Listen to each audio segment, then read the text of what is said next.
James Franklin is entering his 11th year in Happy Valley, but he has yet to make the college football playoff.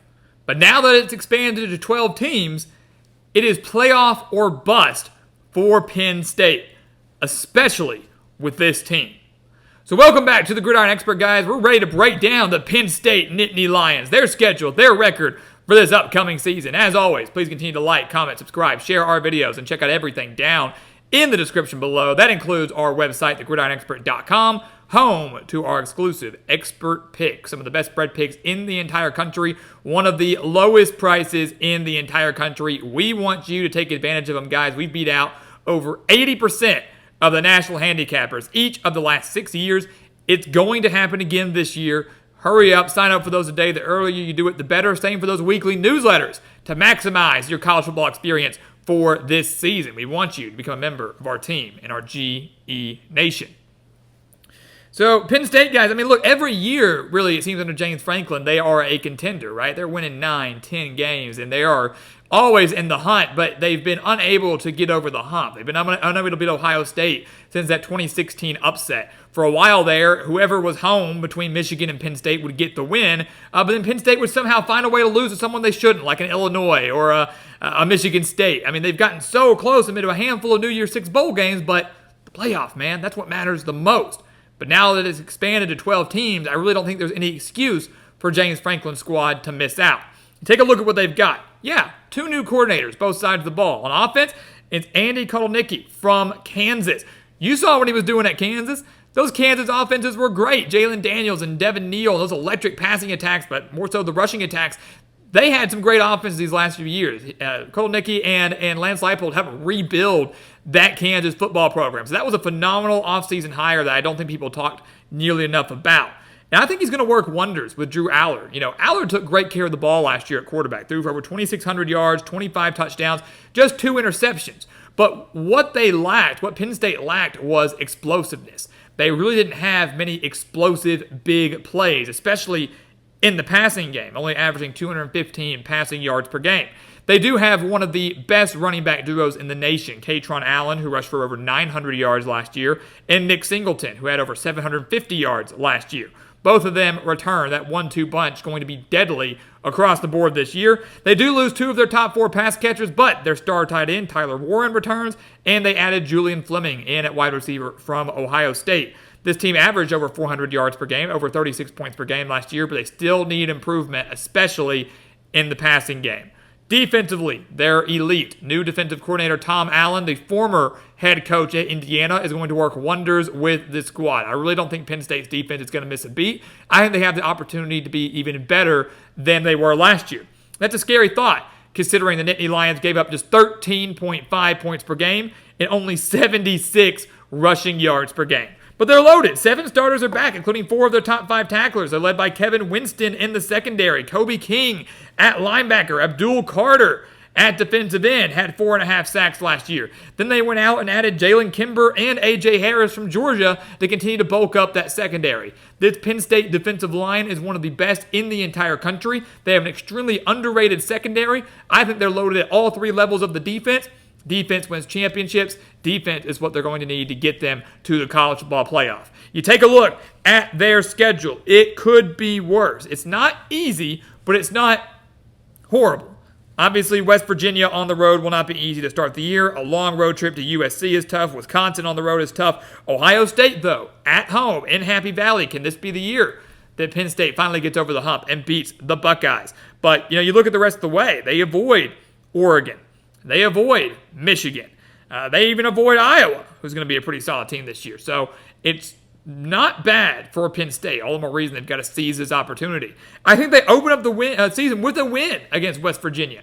The Mountaineers want to run the ball. They have 3 guys coming back that rushed for at least 700 yards last year. They've got a dual-threat quarterback in Garrett Green. Last year, Penn State in Happy Valley won 38-15. But the team we saw in Week 1 from West Virginia last year is going to be drastically different than the one we see this year in Week 1. Morgantown, not an easy place to play. Penn State has to bring their A game. This is ripe for an upset, a big-time trap game. But I do think Penn State, behind the strength of their defense, wins this game. They are 1-0. They will cruise past Bowling Green. They will cruise past Kent State. And I believe they will cruise past Illinois and UCLA. Obviously, Illinois, they beat 30-13 last year. That game in Happy Valley going to be massive for them. And the same for the game against UCLA. A long road trip for the Bruins, their first year under a new head coach in Deshaun Foster. Offense might not be as bad as people think, but the defense definitely going to need some work. And the Bruins have a brutal, brutal schedule. Penn State playing a major role in that. So they win all of those games. We got them at 5-0 to start. And I think anything less than that would be a shock and be very disappointing and concerning for the rest of the year. They then go on the road to USC, a long, long, long, long road trip for Penn State. We're going to see a lot of that in Big Ten play. We're going to see a lot of that in ACC play. These teams literally traveling from the East Coast to the West Coast and vice versa. It's absolutely ridiculous, but that's just the world that we live in. That is college football now. It's kind of hard to believe. But USC, they're the anomaly. I don't know what exactly to expect out of USC. You know, you've got a team that has a good quarterback in Miller Moss, but a very small sample size from what we've seen from him.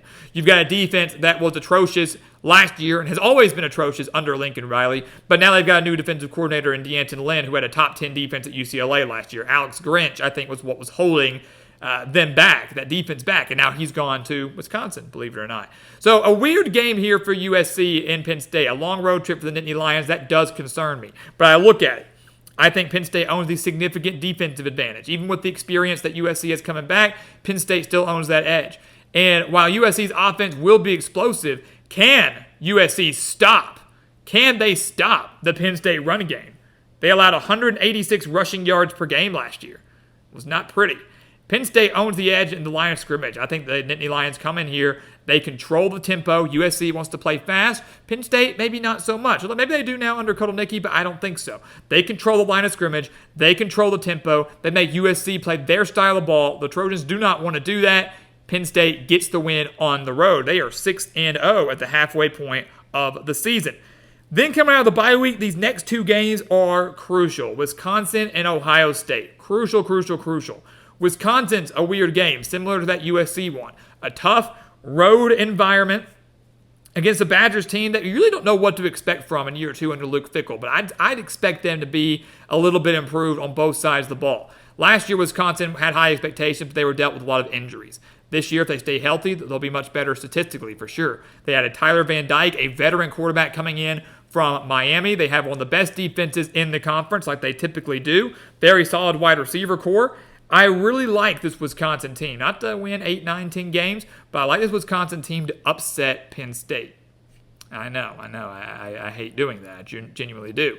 But they haven't been that great on the road over the last 5 years. Penn State just 14-9 in true road games over the last 5 years under James Franklin. We know Madison's not an easy place to play. Yes, we know Penn State did win there just a few years ago. But I think this Wisconsin defense bottles up the Penn State run game and forces Drew Aller to win the game through the air. And unless we see drastic improvement, I'm not sure he can do that. This will be the toughest environment he has faced all season long. USC will be tough, but Wisconsin going to be tougher than that. Arguably, the toughest environment they do see all year long. So a stingy defense in a hostile environment. I think Drew Aller is forced into a couple of mistakes by this Wisconsin defense. The Badgers take advantage of it, and they pull off an upset. The Badgers have way too many good home games to not win any of them. And I think they match up best against Penn State. They get the win over the Nittany Lions, and then hung over, Penn State loses again to Ohio State. And that's what's more frustrating to me, right? Is you beat Ohio State back in 2016. Put this program back on the map. You haven't won since. You've played them close. Penn State is 5-2 against the spread against Ohio State over these last 7 meetings. So they're always hanging with the Buckeyes. They're always playing them close, but haven't been able to get over the hump. Haven't been able to beat them again. And yes, the game's at home. Yes, it's probably going to be the whiteout game. But Ohio State went all in, man. They are loaded from top to bottom. They've got the quarterback edge in Will Howard. They've got a great 1-2 punch in Travion Henderson and Quinshon Judkins at running back. The wide receivers are great. The defense arguably is the best in the country, better than Penn State. Ohio State owns the edge in every aspect of this game, even if it's only by a small margin. And they go, well, what about home field advantage? That plays a big role. Absolutely it does. But Ohio State has proven time and time again over these last 7 years that they are not scared of Happy Valley. They can go in there and they can win. I think they're going to do it once again. And Penn State, a little bit hungover, maybe taking a little bit of the excitement out of that Ohio State game instead of a battle of potential unbeaten teams or both one-loss teams. You know, Penn State takes that loss in upset fashion to Wisconsin, and they fall to the Buckeyes. And look, here's the bottom line. I'm sticking with the Ohio State pick, right? If you think the Wisconsin pick's ridiculous, fine. But they're going to lose to USC then. They are not winning both of USC and Wisconsin. The Nittany Lions will drop one of those games. I think it's more likely to come against the Badgers. But if you disagree, then you better mark that USC game as a loss because they're not winning both of those games. I just don't see it. Then Ohio State, I don't see that, even though it will be close once again. So now with 2 losses, the margin for error is very slim. One of those losses is to Ohio State. That's not a bad loss. And if Penn State plays both those teams very close, it shouldn't affect them too heavily. But one more loss definitely eliminates them from college football playoff contention. If they can win out, they will be in the mix for a spot in the 12-team playoff. They're going to have to hope they get a little bit of help, potentially. You never know. It's going to be a tight race for those top 12 teams. But you look at what's up in the month of November following Ohio State, Washington, Purdue, Minnesota, Maryland. None of those teams are going to be all that great this year. None of those teams have what it takes to beat Penn State. The Nittany Lions win out. They will cruise past Washington in a rematch of that 2017 Fiesta Bowl. The Huskies losing too much from the squad that was last year's national runner-up. Purdue, they will struggle mightily again this year, even though they have an improved team. They just have a very brutal schedule. Minnesota, tough defense. The Golden Gophers could hang for a little bit, but Penn State, once again, better on both sides of the ball, will wear them down as time goes on. And then Maryland, my God, they have just dominated the Terrapins in this series. They won 51-15 last year, held the Terrapins to negative 49 rushing yards on the day, thanks to 12 tackles for a loss and 6 sacks. They've outscored the Terrapins 112-29 over the last 3 meetings. It'll be a blowout once again. Now, especially that Maryland will not have as potent as an offense as they've had in years past. With better offense in the past, they haven't had success against Penn State. Now they lose Talia Tagovailoa. They're definitely not having success now on the road in Happy Valley on Penn State Senior Day. The Nittany Lions win big, and maybe they make up some ground by winning big in all 4 of those final games. The bottom line is the Nittany Lions, for the 3rd straight year, we have going 10-2. The last 2 years, that one extra loss is what has kept them out of the playoff. Will that be the case again this year? Will 10-2 be enough to get Penn State into the playoff, or will they once again fall short? If they do fall short, it'll be time to start asking a lot of questions in Happy Valley. So guys, as always, thank you so much for watching us here at the Gridiron Expert on YouTube. Leave your comments about Penn State down in the description below. The Big Ten going to be very competitive this year. Can the Nittany Lions finally get over the hump? Let us know down below. Continue to like, comment, subscribe, share our videos, and of course, check out everything down in the description below. That includes our website, thegridironexpert.com, home of those expert picks and our exclusive newsletters. Do not miss out on those so you can become a member of our GE Nation. And once again, guys, as always, thank you so much for watching, and we'll see you next time right here on the Gridiron Expert.